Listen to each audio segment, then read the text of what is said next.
When you experience a traumatic event, that means that something happens to you.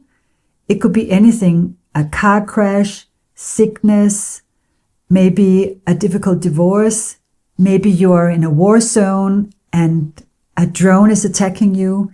Anything that actually increases the vulnerability, where your capacity to accept what's happening to you is affecting you and you find it really, really hard. So the same person can experience multiple traumatic events. And actually, you can have more people experiencing the same event, but their reactions are quite different. So the person who becomes traumatized from this traumatic event has to do with their ability to integrate what's happening to them. So the way our brain works, maybe you have heard of the amygdala. Amygdala is the small organ in our brain that is processing all our senses and emotions. And right next to amygdala, we have hippocampus. And hippocampus is the area, also a small organ in our brain, that is processing and remembering everything that happens to us.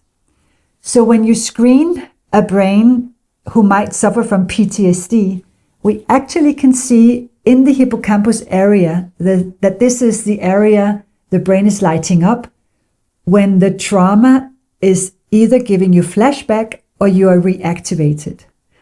So with Reset, when we work with trauma techniques, we help the brain to reorganize the event so that it is no longer active, but becomes a memory instead.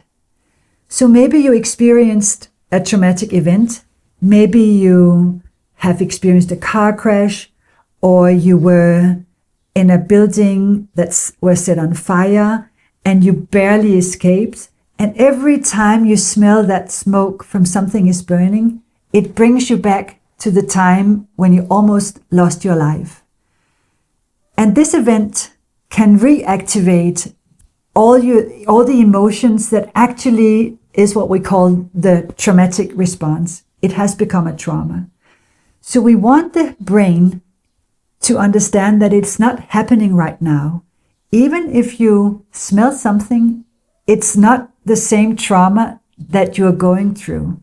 So we use different strategies and different techniques that we are implementing as part of Reset. And when we use these techniques, the brain is reorganized and understand that what happened to me back then is no longer active. It has become a memory, and I can talk about it and I can be exposed without having this flashback where my body believes it's happening all over again. So our focus is helping people who have suffered from traumatic events, who have become traumatized, to help the brain readjust, letting go of the active emotions and the active sensory reaction, while understanding that it's over and you can leave it behind and you can move forward with a different degree of life quality, where what happened to you no longer makes you a victim or is captivating your life quality.